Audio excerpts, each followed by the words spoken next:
Bismillahirrahmanirrahim. Assalamualaikum warahmatullahi wabarakatuh. Alhamdulillahirabbil alamin. Wassalatu wassalamu ala asyrofil anbiya'i wal mursalin wa ala alihi wa sahbihi wa sallim ajma'in. Saudara-saudara yang dimuliakan Allah, Al-Quran itu bukanlah tulisan, ya. Al-Quran adalah wahyu yang diturunkan dari Allah melalui malaikat Jibril kepada Rasulullah SAW. Al-Quran ini diturunkan dalam bahasa Arab, ya. Al-Quran diturunkan dalam bahasa Arab.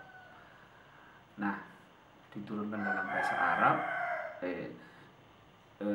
dalam bentuk bahasa Arab, diturunkan di tanah Arab untuk orang-orang Arab, ya, yang paham bahasa Arab. Sehingga perintah membaca Al-Quran itu sudah pasti di situ terkandung perintah untuk memahami, mengerti, ya, mengerti. Jadi bukan sekedar membaca. Sama seperti kalau saya punya buku berbahasa Indonesia, kemudian saya perintahkan teman saya, "Mas, ini tolong baca, ini buku bagus." Tentunya saya memerintahkan buku yang berbahasa Indonesia untuk orang Indonesia yang paham bahasa Indonesia.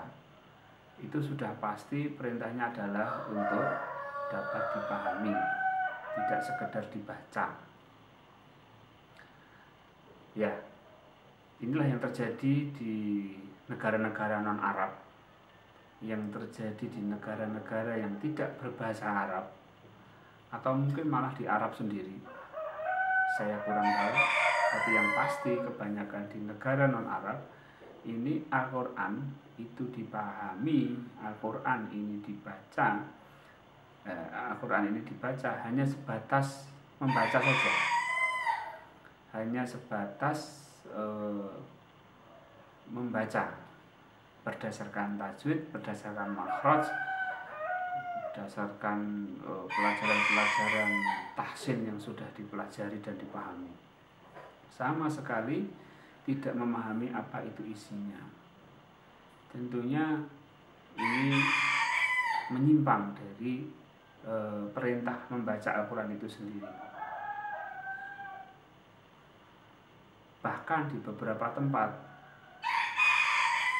sengaja untuk tidak memahami bahasa Arab, tidak memahami Al-Quran itu. Kita lihat saja bagaimana mungkin bisa memahami Al-Quran sehari 1 juz. Bagaimana mungkin one juz itu bagaimana mungkin bisa memahami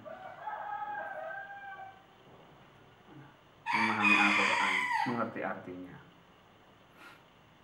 Orang mengerti bahasa Arab pun itu untuk memahami Al-Quran itu mungkin 1 ayat aja belum tentu 1 hari selesai,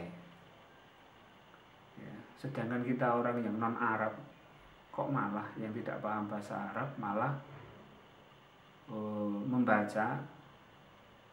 bisa membaca 1 juz atau bisa memahami 1 juz. Ini sangat tidak mungkin, ya. Di beberapa ayat di dalam Al-Quran bahwa Al-Quran itu diturunkan dengan bahasa Arab untuk mudah dimengerti oleh orang-orang sekitar, untuk memberi peringatan kepada orang-orang Mekah. Orang Mekah ya paham bahasa Arab. Itu artinya bahwa Al-Quran ini memang diperintahkan dibaca, include masuk di dalamnya adalah untuk dipahami, ya. Bahkan kalau saudara sekalian membaca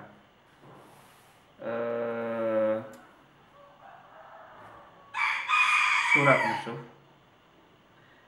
A'udzubillahi minasyaitonirrajim, bismillahirrahmanirrahim. Inna, sesungguhnya, anzalnahu, kami menurunkan Qur'anan, Al-Quran, Arabiyat, bahasa Arab, la'allakum takilun, agar kalian menggunakan akal. Jadi diturunkan dalam bahasa Arab agar kita berpikir. Artinya apa? Mau nggak mau, hukumnya adalah wajib. Kita harus memahami isi daripada apa yang kita baca. Ya, baik. Kalau kita kembalikan lagi perintah membaca, tentunya kita akan sadar bahwa tidak hanya membaca bagi orang Indonesia yang tidak bahasa Arab ini, kita harus mengerti bahasa Arab. Kita harus mempelajari isinya, kita harus membaca terjemahannya, kita harus membaca tafsirnya. Dari situlah kita bisa menangkap apa makna, apa perintah Allah di dalam ayat itu. Maka tahap kedua di dalam bahasa Arab, dalam membaca Al-Quran ini adalah kita menangkap apa yang diwahyukan Allah di dalam ayat tersebut, apa yang diperintahkan Allah di dalam ayat tersebut.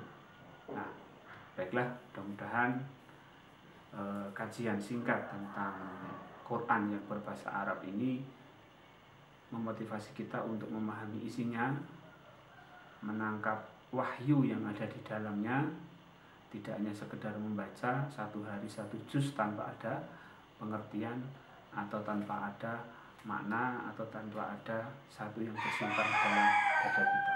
Assalamualaikum warahmatullahi wabarakatuh.